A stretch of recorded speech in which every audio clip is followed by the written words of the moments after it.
파란만장 라디오.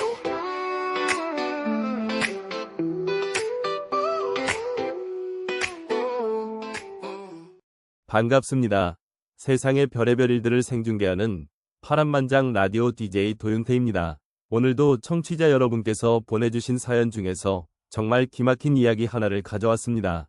부산에 사시는 김영희 씨가 보내주신 사연인데요.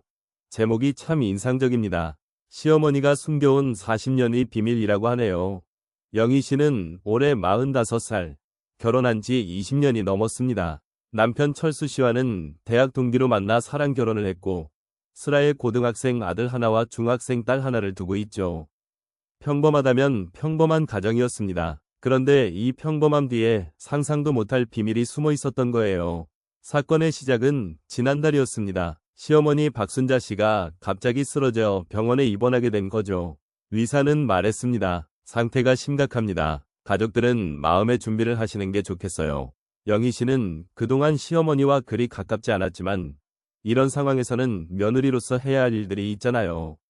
시어머니의 집을 정리하러 갔을 때였습니다. 오래된 장롱 깊숙한 곳에서 낡은 상자 하나를 발견한 거예요. 궁금해서 열어보니 그 안에는 오래된 편지들과 사진들이 가득했습니다. 그런데 이상한 건 그 편지들이 모두 시어머니 앞으로 온 것들인데 보낸 사람의 이름이 김정호라고 되어 있는 거예요. 김정호라는 이름, 영희 씨에게는 낯설지 않았습니다. 시아버지의 이름이 바로 김정호였거든요. 그런데 시아버지는 영희 씨가 결혼하기 훨씬 전에 돌아가셨어요. 남편 철수 씨가 20살 때였으니까 벌써 25년도 더 된 일이죠. 편지를 읽어보니 더욱 이상했습니다. 편지의 내용들이 모두 최근 몇 년 사이에 쓰인 것들이었거든요. 순자야, 오늘도 당신이 보고 싶습니다. 우리가 헤어진 지 벌써 20년이 넘었지만 단 하루도 당신을 잊은 적이 없어요.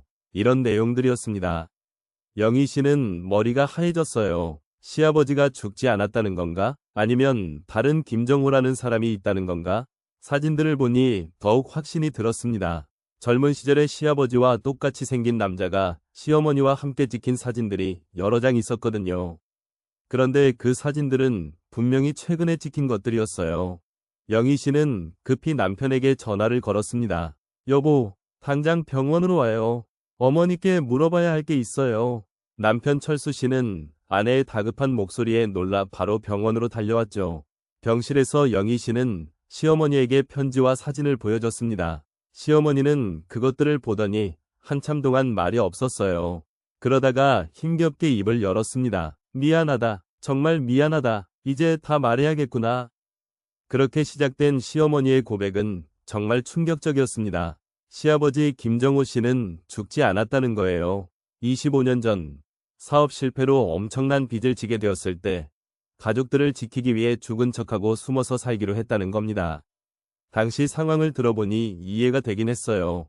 김정호 씨는 친구 보증을 잘못 써서 10억이 넘는 빚을 지게 되었고 채권자들이 집까지 찾아와서 위협을 하는 상황이었다고 해요. 그때는 정말 다른 방법이 없었어요. 당신 아버지가 계속 있으면 철수까지 위험해질 것 같았거든요.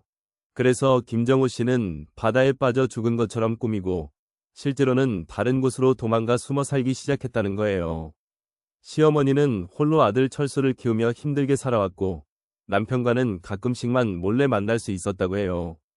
남편 철수 씨는 이 이야기를 듣고 완전히 넋이 나갔습니다. 아버지가 살아계시다고요? 25년 동안 저를 속이신 겁니까? 시어머니는 눈물을 흘리며 대답했어요. 너를 지키려고 한 일이었어. 네가 알면 더 힘들어할 것 같았거든. 하지만 여기서 끝이 아니었습니다. 더 큰 반전이 기다리고 있었거든요. 영희 씨가 편지를 더 자세히 읽어보니 김정호 씨가 그동안 다른 곳에서 놀고만 산 게 아니라는 걸 알 수 있었어요. 편지 내용을 보니 치킨집을 운영하면서 열심히 일해왔다는 거예요. 더 놀라운 건 그 치킨집이 바로 영희네 집 근처에 있는 옛날 통닭이라는 곳이었다는 겁니다. 영희 씨 가족이 가끔 주문해서 먹던 바로 그 치킨집이요. 영희 씨는 소름이 돋았어요. 그렇다면 치킨을 배달해주던 그 아저씨가 시아버지였단 말인가? 영희 씨는 급히 그 치킨집으로 향했습니다. 가게 앞에 서서 보니 분명히 사진에서 본 그 얼굴이었어요. 나이는 들었지만 틀림없는 시아버지의 얼굴이었습니다. 김정호 씨도 영희 씨를 알아봤어요. 그동안 몇 번 치킨을 배달해 줬었거든요. 며느리가 여기 왜 왔어요? 김정호 씨의 목소리는 떨리고 있었어요. 영희 씨는 모든 걸 알고 있다고 말했습니다. 아버님, 이제 그만 나오세요. 어머님이 많이 아프세요. 그 후 일주일간은 정말 혼란스러웠다고 해요. 철수 씨는 아버지에 대한 분노와 그리움이 뒤섞여서 어떻게 해야 할지 모르겠다고 했어요. 하지만 시어머니의 병세가 악화되면서 상황이 급박해졌습니다. 의사는 말했어요. 이제 며칠 남지 않은 것 같습니다. 마지막 인사라도 나누시는 게 좋겠어요. 그제서야 철수 씨도 마음을 정했습니다. 25년 만에 아버지와 아들이 다시 만나게 된 거죠. 병실에서 만난 부자의 재회는 정말 눈물겨웠다고 해요. 아버지, 정말 아버지시군요. 철수야, 미안하다. 정말 미안하다. 둘은 한참 동안 말없이 울기만 했어요.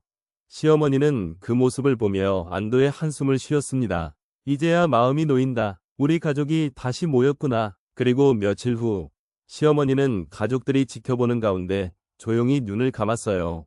장례를 치르면서 김정호 씨는 이제 정식으로 가족의 품으로 돌아왔습니다. 죽은 사람이 다시 살아나는 일이니까 법적으로는 복잡한 문제들이 많았지만 가족들은 그런 건 차근차근 해결하기로 했어요. 하지만 진짜 놀라운 건 그 다음이었습니다. 김정호 씨가 그동안 치킨집을 운영하며 모은 돈이 상당했던 거예요. 25년 동안 정말 열심히 일했던 거죠.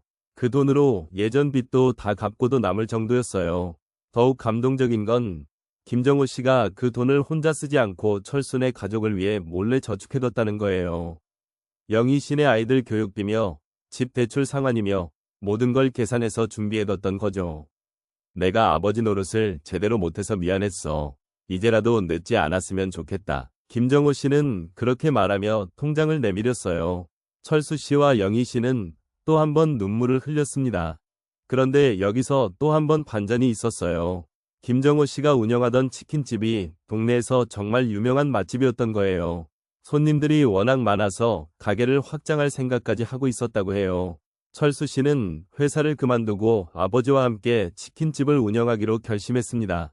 이제 가족이 다시 뭉쳤으니까 함께 일하면서 살고 싶어요. 영희 씨도 적극 찬성했어요. 아버님이 이렇게 멋진 사업을 하고 계셨다니 정말 자랑스러워요. 지금 영희 씨 가족은 정말 행복하게 살고 있다고 해요. 치킨집도 더욱 번창하고 있고 아이들도 할아버지를 만나게 되어서 너무 좋아한다고 해요. 특히 할아버지가 만드는 치킨이 세상에서 제일 맛있다면서 자랑하고 다닌다고 하네요. 김정호 씨는 말해요. 25년 동안 숨어서 살았지만 후회하지 않아요. 그때 그렇게 하지 않았다면 우리 가족이 더 힘들어졌을 테니까요. 그리고 그 시간 동안 내가 뭘 해야 하는지 깨달았어요. 가족을 지키는 것. 그게 아버지의 역할이라는 거요. 영희 씨는 편지에서 이렇게 마무리했어요. 처음엔 시어머니가 우리를 속였다고 생각해서 화가 났어요. 하지만 이제는 이해해요. 가족을 지키려는 부모의 마음이 얼마나 간절한지 말이에요. 그리고 아버님이 그동안 얼마나 힘드셨을지도 생각하게 되었어요. 사랑하는 가족을 위한 희생, 그리고 끝까지 포기하지 않는 책임감. 때로는 거짓말도 사랑의 다른 표현일 수 있다는 걸 보여주는 이야기였습니다. 여러분도 가족의 소중함을 다시 한번 느껴보시는 하루 되시길 바랍니다.